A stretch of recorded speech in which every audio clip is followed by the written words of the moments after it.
Bonjour à tous, on se retrouve aujourd'hui lundi 27 janvier pour notre vidéo hebdomadaire de marché. Nous allons démarrer avec le marché des céréales et je suis en compagnie de Pierre. Bonjour à tous. La semaine dernière, les cours du blé ont fortement chuté en fin de semaine sur Chicago comme sur Euronext. Aux États-Unis, les inquiétudes quant à la faiblesse des exportations persistent. Malgré la chute du dollar qui améliore la compétitivité à l'export, le marché est conscient que l'impact du dernier rebond des prix est plus significatif. En Argentine, le gouvernement a annoncé une baisse des taxes d'exportation sur le blé de 2,5 points à 9,5%.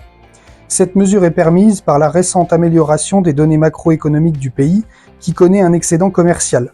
Cette baisse des taxes permet à l'origine argentine d'être l'une des origines les plus compétitives sur la scène internationale. Sur l'Euronext, après le soutien apporté par le risque de froid aux États-Unis et la prudence concernant l'état des cultures en Russie, la pression liée à la compétitivité export est revenue au premier plan.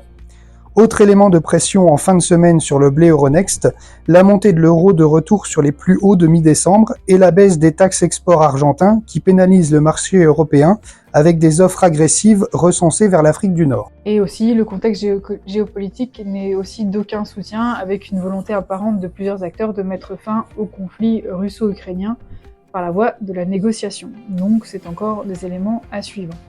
Concernant les graphiques, nous avons donc sur l'échéance Mars un support à 225-226 et une résistance à 236.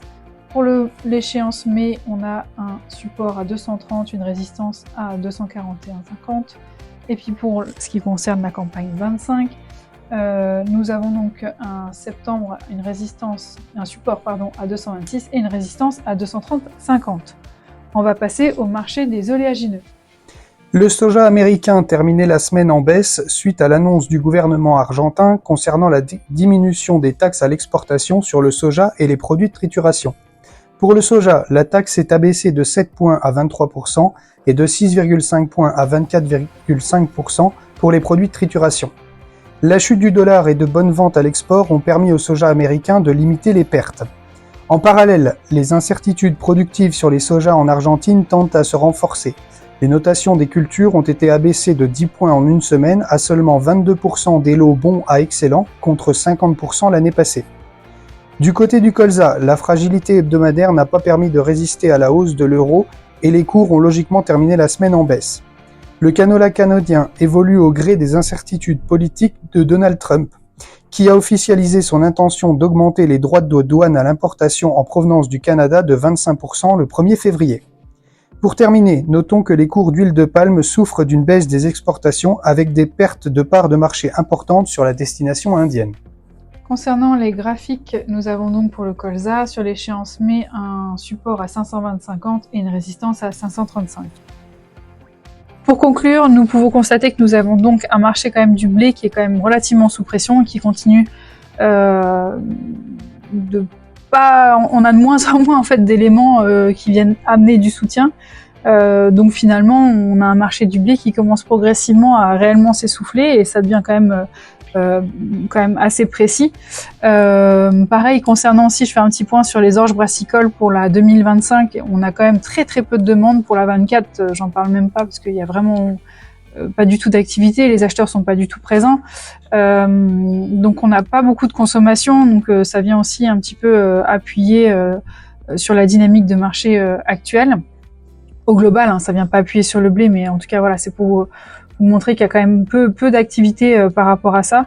Et donc le blé, donc soyez vigilants quand même, parce que ça soit pour la 24, mais surtout pour la 25, plus on va avoir un marché qui va tendance à avoir s'écraser, donc sauf effectivement si on a un imprévu ou quelque chose qui viendra amener du soutien, mais pour l'instant finalement on n'a pas assez d'éléments de soutien pour revenir prendre un souffle de 15 ou 20 eurotonnes.